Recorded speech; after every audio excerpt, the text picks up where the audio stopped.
Imagine two people sitting in the back of an Uber. Okay. It's like 2 in the morning, driving through the city. Right. The streetlights are blurring across the window, the driver is completely silent, and the tension in the back seat is just, well, suffocating. Oh, we have all been in that cab. Yeah, exactly. But in this specific cab, one of the passengers is the biggest pop star on the planet, and she is reeling from a massive, highly public breakup. Uh-huh. And the other passenger is a French philosopher who won the Nobel Prize and has actually been dead since 1960. Naturally. Right. So the pop star stares out the window, and she says, I told him everything. I laid it all out. And what does the philosopher say? He looks at her completely calm and Right. says, I believe you. And I believe him when he says he heard absolutely nothing. Oh, wow. Yeah.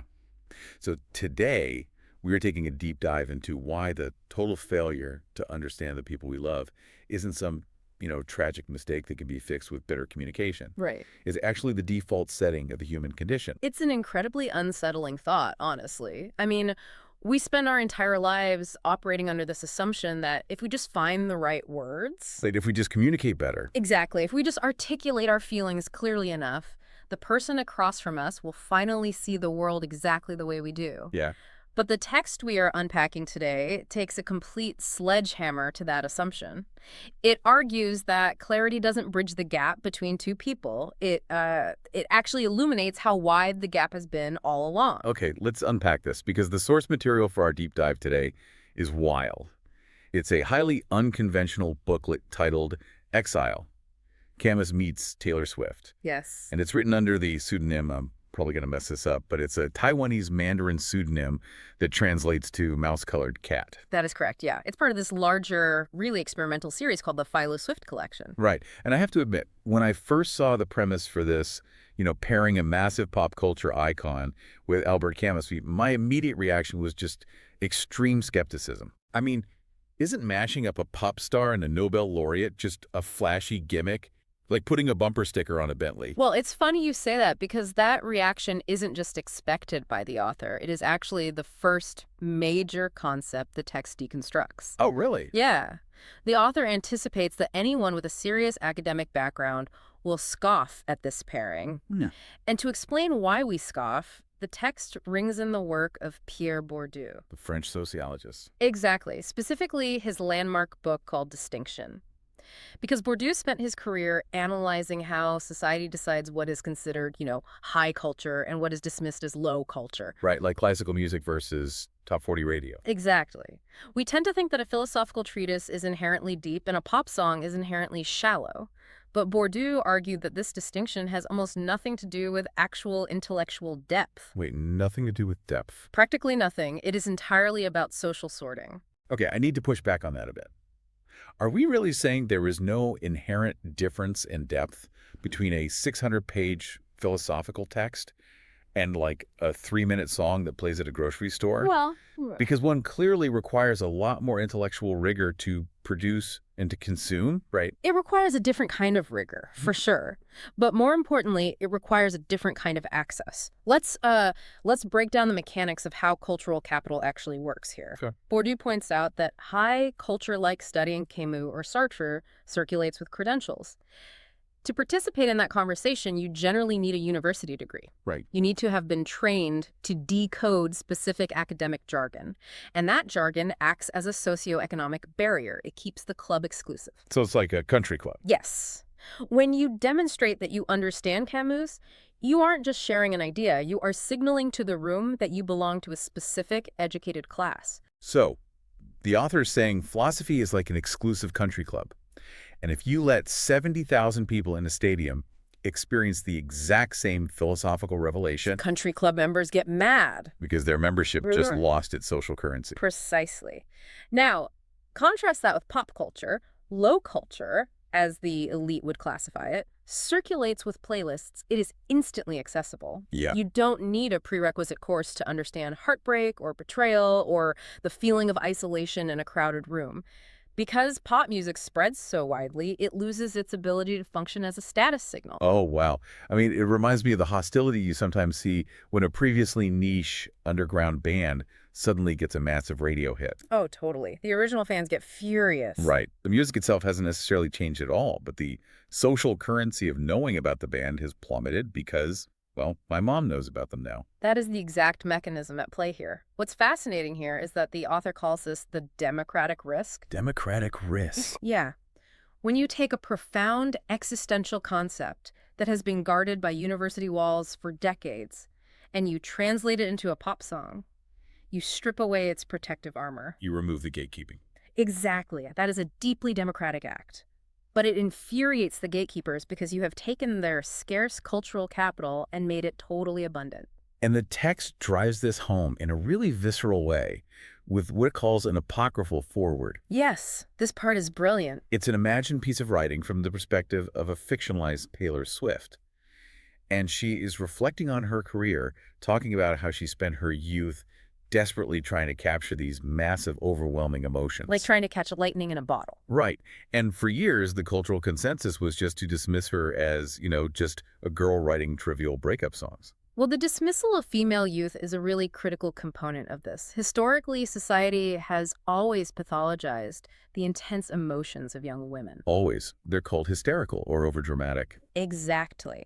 But the apocryphal Swift in this text realizes something profound about that dismissal. She writes about how strange it is to discover that her sleepless nights over a boy, her feelings of being watched and judged, her anxiety about whether love is just an illusion, she realizes these are the exact same mechanics of thought that occupied Kierkegaard, Sartre, and Plato. She actually says, it's as if the ghosts that haunt our hallways actually have university degrees. That's a great line. It really is. The pain of a 19-year-old being fundamentally misunderstood by a partner isn't the lesser version of existential dread. It is existential dread. Yeah. It's just wrapped in a melody instead of a leather-bound book. And that reframing is absolutely essential for what the author is trying to achieve here. They are demanding that we take the emotional reality of everyday life seriously. Right. You do not need a PhD to experience the crisis of the absurd. You experience it in your living room when the person you love looks at you and clearly has no idea who you are. Which perfectly brings us to the specific philosopher chosen for this collision. Yeah. Albert Camus. And before we get into how Camus connects to the music, we really have to understand how he arrived at his worldview. Because his background is the complete opposite of the typical sheltered academic in an ivy-covered tower. Oh, entirely opposite. He wasn't born into prestige at all. No, not at all. The text spends time detailing the material reality of his upbringing to explain how his philosophy formed. Camus was born in 1913 in Algeria in an apartment that did not contain a single book. Not one book. For a future Nobel laureate in literature. Right. His father was killed in the Battle of the Marne when Camus was an infant. His mother, who was partially deaf and illiterate, worked as a cleaner to support them. Wow. He grew up in a state of immense, crushing poverty. But the text specifically notes that he grew up suspended between that extreme poverty and I think the phrase is luminous silence of the Mediterranean. Yes. How do those two contrasting elements mechanically forge a philosophy? Like, how does that work?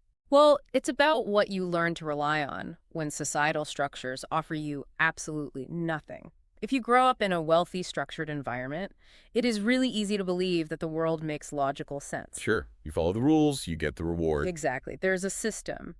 But Camus grew up without the safety net of a system. He saw firsthand that suffering is arbitrary.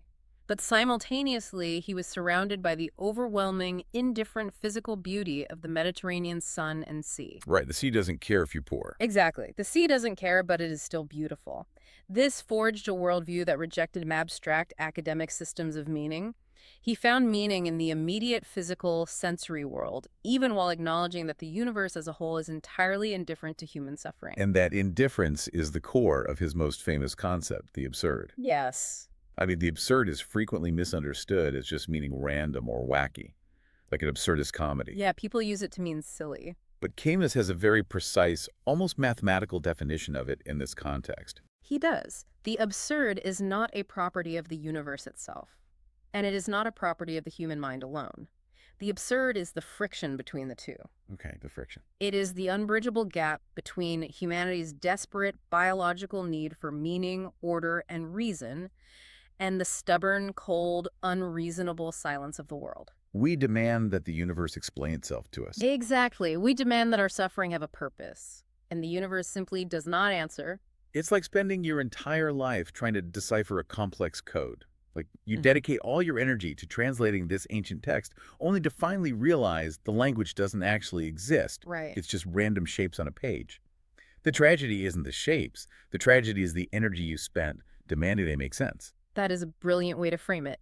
And the traditional philosophical response to that realization has usually been either nihilism, Just giving up. yeah, giving up and saying nothing matters, or, on the other hand, a leap of faith, creating a religion or a political ideology to artificially invent the meaning that the universe won't provide. But Camus rejected both of those. He completely rejected both. In the myth of Sisyphus, he looks at the Greek king condemned to roll a massive boulder up a mountain for eternity, only to watch it roll back down every single time. Right. It is the ultimate picture of futile, meaningless labor. And yet, Camus famously says, we have to imagine Sisyphus happy, which I have to admit I struggle with. Hmm. How does recognizing the utter futility of your existence lead to happiness? Well, the happiness doesn't come from the situation. The situation is objectively horrific. Yeah, sounds like torture. The happiness comes from lucidity. Sisyphus is happy because he is no longer under the illusion that the rock will stay at the top. He is no longer waiting for a reward that will never come. Exactly. His rebellion is his awareness. He pushes the rock anyway. He owns his fate. By accepting that the universe will never provide a grand meaning, he frees himself to experience the immediate, visceral reality of the stone, the sweat, the mountain. So, if Sisyphus is endlessly pushing a rock up a hill, how is that not just incredibly depressing? Hmm. I mean, is it like playing an impossibly hard video game where you know you'll never actually win? Right, yeah. But you find dignity and, I guess, joy just in mastering the controls and admiring the graphics? Like, you know the game is rigged, but you play it anyway on your own terms? Yes. That is a really modern way to look at it. He's mastering the controls of his own awareness. And this insistence on individual immediate reality is exactly what caused his massive historical fallout with Jean-Paul Sartre. Oh, absolutely. Sartre and Camus were the twin pillars of French existentialism, but they ended up despising each other. The text draws a fascinating contrast here. It says, Sartre thinks in a smoky cafe. Camus thinks in the sun. Sartre builds systems. Camus writes sentences that fit in the palm of your hand. The mechanical difference between their philosophies really comes down to how they viewed the individual versus the collective. Sartre became deeply invested in Marxism. He believed in historical materialism, that society was moving toward an ultimate systematic goal, and that the suffering of individuals was sometimes a necessary price to pay for the progress of the whole. Sartre built ideological architecture. And Camus, having grown up in poverty, having seen the arbitrary nature of suffering firsthand, completely rejected the idea that you can justify present violence for some theoretical future utopia. Exactly.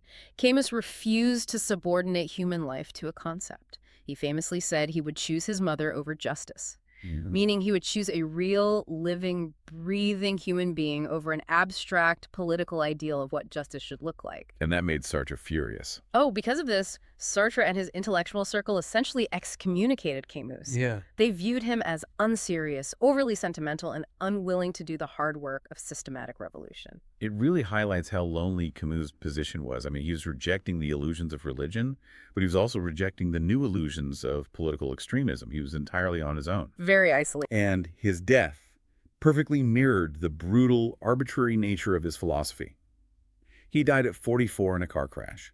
A facial Vega hit a tree at full speed. Yes. But the specific detail the author points out is that Camus had an unused train ticket in his pocket. He had fully planned to take the train, but at the last possible minute, he decided to catch a ride with his publisher instead. There is no grand narrative in a car crash. There is no moral lesson. It is just physics and chance. The universe does not care if you just won the Nobel Prize. A tree does not move out of the way for a genius. Exactly. Camus would have recognized the profound absurdity of that unused train ticket. This brings us to how Camus viewed tragedy in human relationships, which is the bridge to the Taylor Swift song. We usually define tragedy as a conflict between good and evil. Right. Someone lies, someone cheats, someone is the villain. But the booklet argues that for Camus, tragedy doesn't require villains at all. Not at all. If you look at Camus' novel The Stranger, the main character, Meursault, isn't condemned by society because he committed a crime. Though he did commit a crime. He did, yes. But he is ultimately condemned to death because he refuses to participate in society's expected emotional narrative. He doesn't cry at his mother's funeral. Yeah. He refuses to fake a religious awakening for the chaplain. He speaks his exact, unvarnished truth, and society executes him because his truth does not align with the system they have built. So the tragedy is simply two entities speaking the same language without ever understanding each other. Yes. And that is the exact mechanism happening in the duet Exile by Taylor Swift and Bon Iver. The author applies Camus directly to this song to illustrate what a fictional academic in the text names the exile paradox. Let's break down the mechanics of this paradox because it challenges everything we are taught about communication. In the song, you have a male voice and a female voice narrating the fallout of a relationship. Right. They are trading verses and eventually singing over each other in the bridge. And they are directly contradicting each other's reality. The lyrics in the bridge are the perfect example. The male voice sings, "You never gave a warning sign." And immediately the female voice sings, "I gave so many signs." Uh-huh. He says, "I couldn't turn things around." She says, "You never turned things around." She insists, "I showed you everything." And he insists, "I didn't see anything." Our instinct when we hear that conflict is to act as a detective. We assume someone is lying or someone is in denial, or at the very least, there was a failure of communication. Right, we think, well, if she just explained her feelings more clearly, he would have seen the signs. Exactly. But the fictional professor Malik Merriwell in the text introduces the exile paradox, which he defines as a dual perspectival coherence failure within a shared semiotic environment. Okay, thank God the author also invented the character Gaston Blunder to translate that academic jargon. Right, we need Gaston. Blunder basically says, look at these two people. Nobody is lying. Nobody is trying to manipulate the other. Nobody is stupid. They are standing in the exact same room, looking at the exact same relationship, deploying the exact same vocabulary, but they're experiencing two completely different realities. The mechanism at work here is that human beings do not optimize their communication to understand each other. They optimize to maintain internal coherence. Oh, wait, say that again? They optimize to maintain internal coherence. Yes. When the male voice says, "I didn't see anything," he is telling the absolute truth according to his internal framework. His brain literally did not register her actions as signs. Wow. And when she says, "I gave so many signs," she is also telling the absolute truth. Her actions were perfectly coherent within her internal framework. Okay, here's where it gets really interesting for me. We are constantly told in therapy, in corporate management, in self-help books, that communication is the universal solvent. Oh, absolutely. It's the golden rule. Right, if we just talk more, if we just use I statements, we will reach alignment. But this text argues that when two realities are fundamentally incompatible, clarity doesn't produce alignment. Clarity actually accelerates the divergence. Yes. Think about the physics of light passing through different lenses.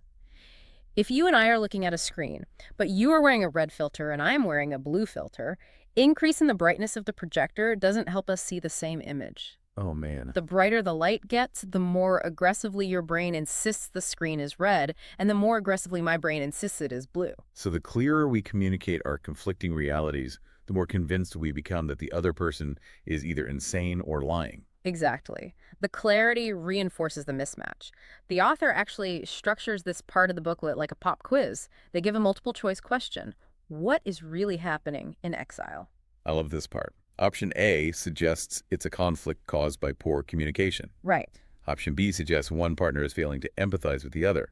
Option C blames incompatible personalities. And all three of those options are traps, Right. because they all assume that a shared reality is actually possible, and someone merely failed to access it.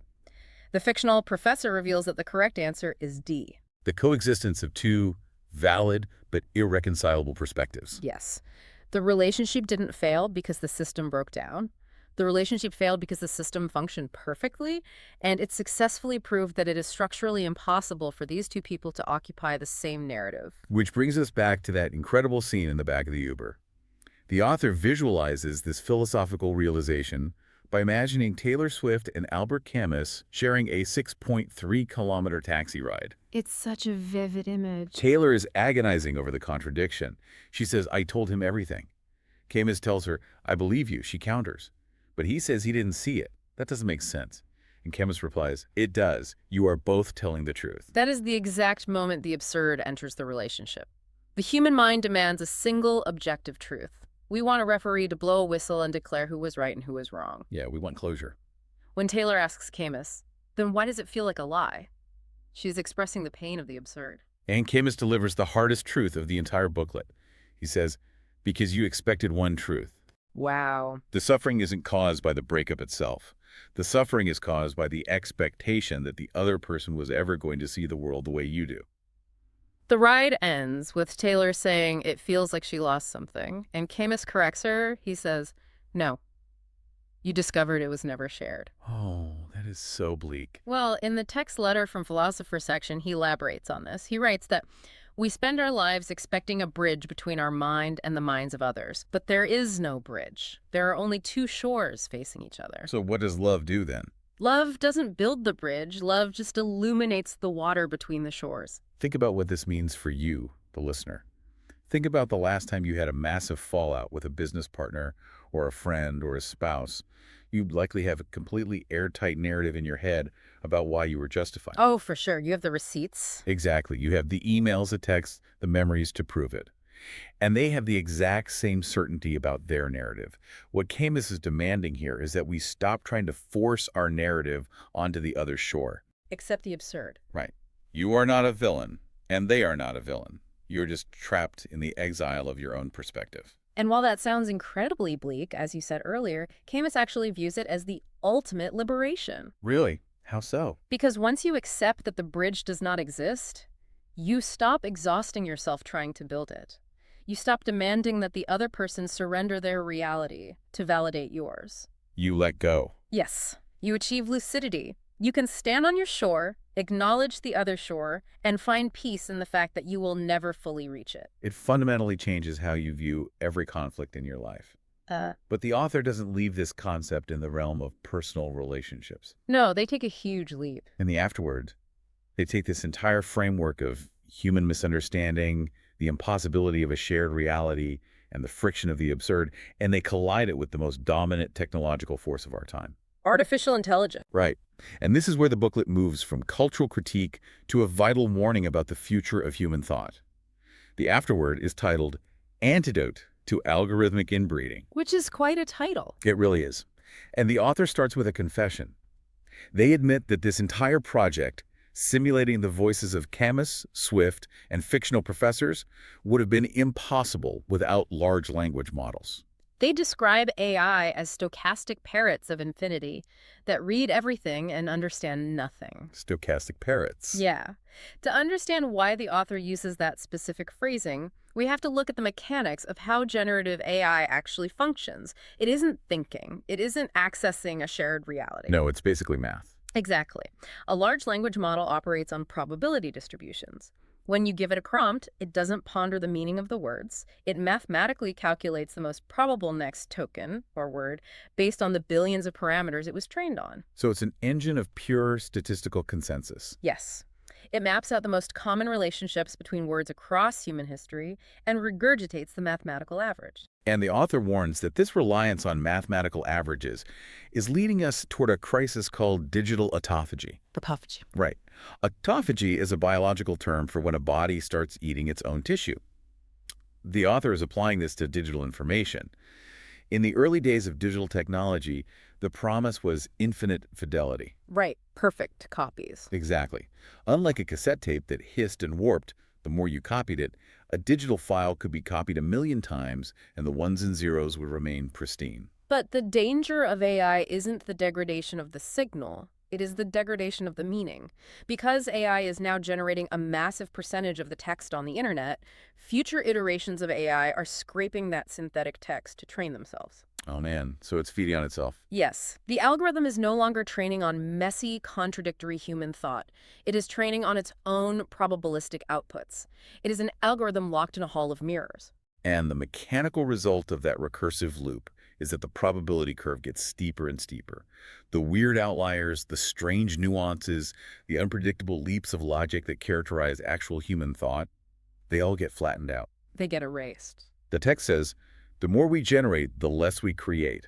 Thought becomes smoother, safer, conformist, and aggressively average. If we map this back onto the philosophical conflict we discussed earlier, artificial intelligence is the ultimate manifestation of Jean-Paul Sartre's worldview. Wait, how so? Think about it. It is a rigid, systematic, overarching architecture that attempts to resolve all contradictions into a single cohesive output.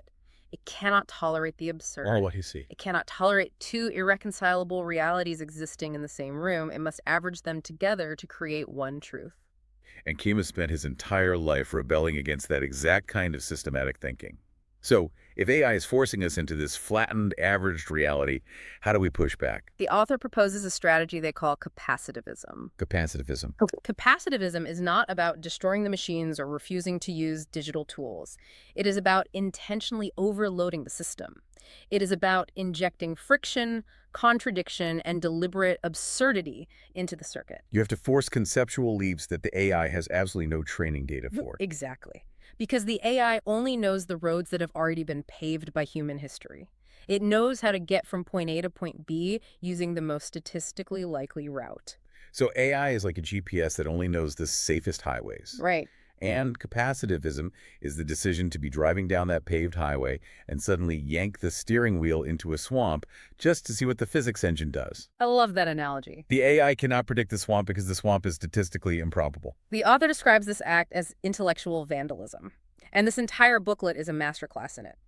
By forcing Albert Camus into the backseat of an Uber with Taylor Swift, the author is creating a scenario that breaks the predictive model. They really are breaking it. And the text lists other theoretical booklets in this collection, too, like pairing the French post-structuralist Gilles Deleuze with the pop anthem 22, Right. or forcing the Renaissance political theorist Nicholas Machiavelli to analyze the betrayal in the song Getaway Car. Or Thomas Aquinas grappling with the theology of a cruel summer. There is no pre-existing vector embedding in a neural network for Deleuze in lipstick, or Wittgenstein in a slam door. Yeah, the algorithm doesn't know how to resolve those concepts because they are inherently absurd. The author writes a definitive manifesto for the modern age here. They say, the citizen of tomorrow will not be the one who passively consumes the flow, but the one who bends it. Bends it. Wow. We cannot just be consumers of optimized information. If we rely on algorithms to summarize our books, draft our emails, and mediate our conflicts, we surrender our nuance. We have to become the friction. We have to introduce the misunderstandings, the poetry, the irrational leaps that machines are completely incapable of generating. The quote is, "The cat has taken the color of the mouse. It has entered the machine." We have to get inside the rigid architecture of the digital world and basically misbehave. It forces us to realize that our inability to perfectly communicate isn't a flaw. It is the definitive proof of our humanity. The fact that you and your partner can argue about a single look for 3 hours and never reach an agreement isn't a failure. It's evidence that you are two distinct, unpredictable, deeply human entities, not algorithms optimizing for a shared output. Exactly. This has been a profoundly destabilizing but ultimately empowering exploration today. We started by dismantling the social snobbery that separates the high culture of philosophy from the low culture of pop music, revealing that the mechanics of heartbreak are the exact same mechanics as existential dread. Yeah, and we journeyed into the sun-drenched poverty of Albert Camus to understand his rejection of rigid systems and how he found dignity in the absurd. The terrifying silence of a universe that refuses to give us a singular meaning. Right. We watched that philosophy collide with the lyrics of Exile, unpacking the paradox that two people can be completely honest, completely clear, and still exist in totally irreconcilable realities. The realization that there is no bridge, only two shores facing each other. And finally, we saw how embracing that friction, that human misunderstanding, is our only defense against the digital autophagy of AI. By committing acts of intellectual vandalism, by mashing up the sacred and the profane, we ensure that human thought doesn't flatten into a statistical average. Think about all the times you've been told that your emotions were too much, that your reactions were irrational, or that you were overthinking a situation. This text validates every ounce of that messy humanity. It really does. Your intensity is not a glitch. Your doubts and your contradictions are the exact things that an algorithm can never replicate. But it leaves us facing a massive unresolved question about the future. Oh, what's that? If human reality is fundamentally defined by the exile paradox, by our inherent tragic misunderstandings, And we are currently training artificial intelligence on billions of our interactions to create a machine that perfectly understands us. Yeah. What is the inevitable result? Will the AI eventually internalize our absurdity and start hallucinating its own irreconcilable realities?